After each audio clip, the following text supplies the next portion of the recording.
बहुत लोग ये कहते हैं, बहुत सारे लोग ये कहते हैं कि त्रेता में सती प्रथा था।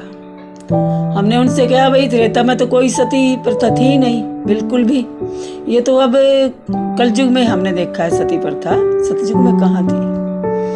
अभी पीछे वैसे तो काफी समय हो गया, राजस्थान की घटनाएं शायद आप लोगों को भी पता होगा।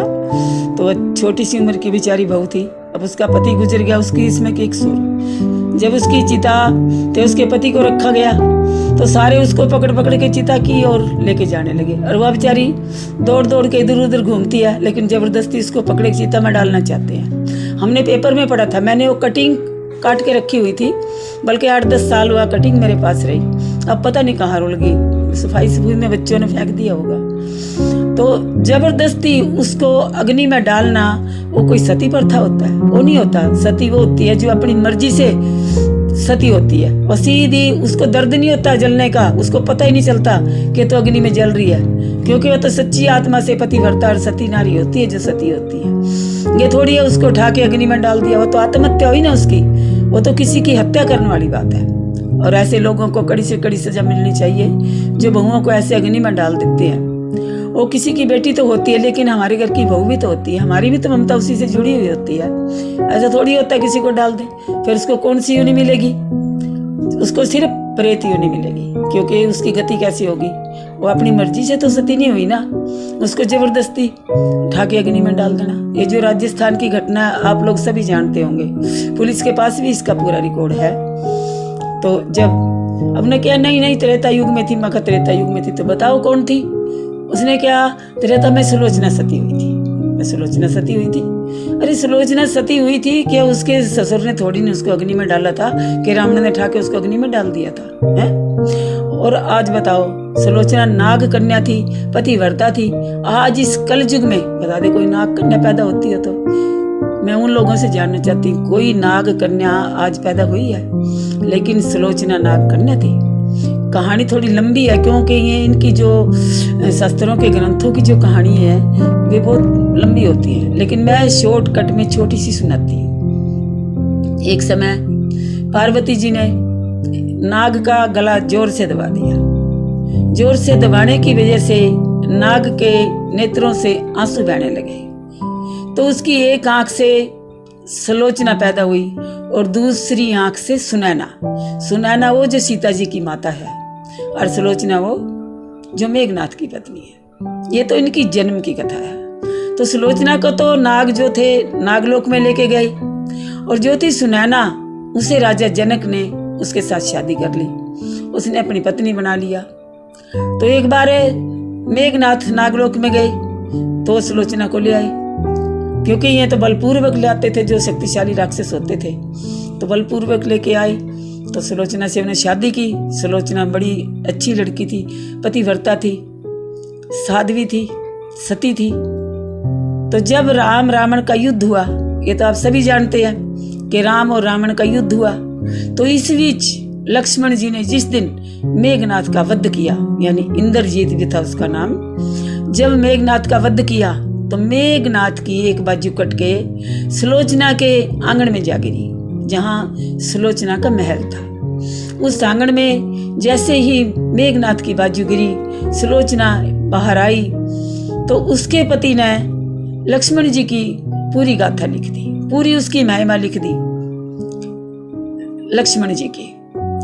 तो उसने उसके बहुत सारे गुण लिखे, मेघनाथ ने लक्ष्मण के उसकी कटी हुई बाजू ने लिखे।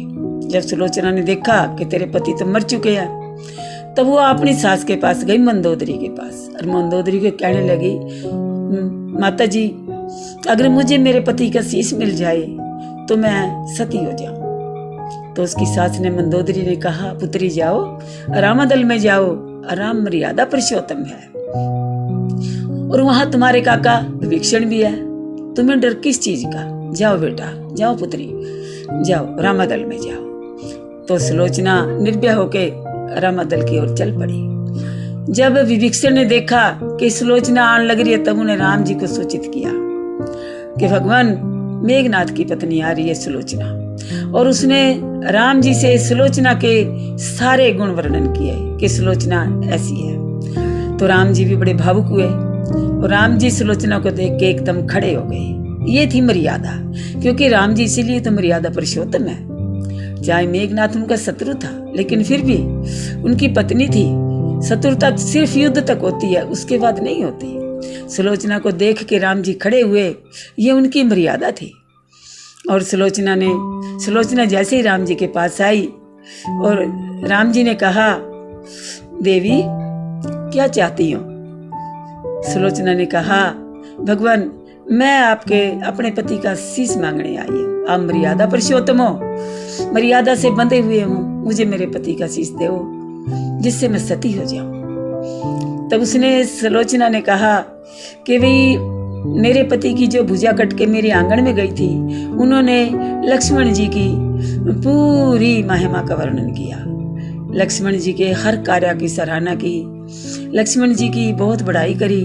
मेरे पति की इस बाजू ने बहुत कुछ लिखा लक्ष्मण जी के बारे में। राम जी तो इस बात पे सहमत थे कि लिखा है, लेकिन जो रामादल में बानर सेना थी वे कोई भी सहमत नहीं थे। उन्होंने कहा, ऐसा कैसे हो सकता है?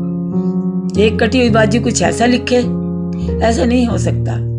राम जी ने कहा, हो सकता, क्यों नहीं हो सकता?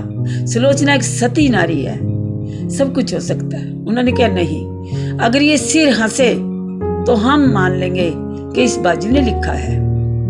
तब सुलोचना वहां खड़ी होकर कहने लगी, अगर मैंने सपने में भी कभी पराये पुरुष का ध्यान ना किया हो, हे मेरे पति के शीश, तुम हंसो, मेरी निंदा मत करवाओ, मेरी पतिव्रता धर्म की लाज रखो और तुम हंसो, जिससे मेरी सारी मर्यादाएं रह जाए और मैं सबके सामने मेरा उपहास ना हो। वो गिड़गिड़ाने लगी और बहुत कुछ कहने लगी। सुलोचना वहां खड़ी होके बहुत कुछ उसने कहा, बहुत विनती करी। सारी विनती करने सुनने के बाद मेघनाथ का शीश इतनी जोर जोर से हंसने लगा, आकाश में, धरती पे और जितना वह जगह थी सारे जंगल में सिर्फ उसकी हंसी की आवाज फैल गई। हर जगह ऊपर देवता देख रहे खड़े होके कि मेघनाथ का शीश कैसे हंस रहा। हर तरफ से हंसी की गूंज, हंसी की गूंज। जिस वक्त रामादल में ये हंसी फूटी, उस टाइम जितनी भी वानर सेना थी सब की सब देखती की देखती रह गई और सबने सुलोचना को शीश झुकाया। धन्य हो सुलोचना तुम, धन्य हो तुम्हारा पतिव्रता धर्म, तुम्हारे जैसी पतिव्रता नारी शायद इस दुनिया में अभी तक नहीं है। और राम जी ने क्या, जाओ तुम सुलोचना को उसके पति का शीश दो। और जाके, क्योंकि राम जी ने सुलोचना के पति का शीश, मेघनाथ का शीश बड़ा सुरक्षित रखा हुआ था और लाके उसको दिया। और सुलोचना जाके अपनी गोद में अपने पति का शीश लेके चिता पे बैठ गई और योग अग्नि से उन्होंने अपने प्राण त्याग दिए, योग अग्नि से उन्होंने अपने आप को जला दिया। आज कलयुग में बताओ कौन सी नारी है जो योग अग्नि से जलती है? वो सती थी, उन्हें ये 1 मिनट में देखते देखते इस स्वर्ग में चली गई, भगवान के धाम में चली गई। आज तो उठा के जबरदस्ती उसको फेंक देते हैं कि जा होगी भाई सती। ऐसे थोड़ी सती होता है, ऐसे तो उसकी हत्या कर दी तुम लोगों ने। सती तो सुलोचना हुई थी जिन्होंने योग अग्नि से अपना शरीर जला दिया था। आज योग अग्नि से कोई अपना शरीर जला सकता है? ये कितना बड़ा पाप है किसी को अग्नि में डाल देना। रावण ने तो उसको नहीं जलाया ना कि मेघनाथ